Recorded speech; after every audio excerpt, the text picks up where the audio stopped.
Hi guys, this is going to be my first time arc welding. I got the Lincoln Electric 225 stick, and we're going to be fixing the snowplow blade. A pin broke, so I'm going to try it out here.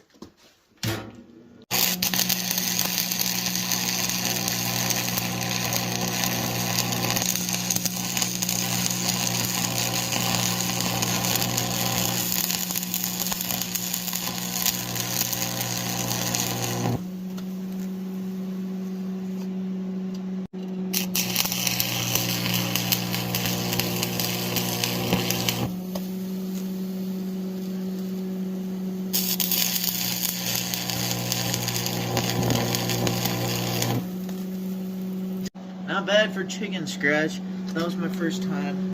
Hey, it looks like it'll hold. So, that was pretty cool.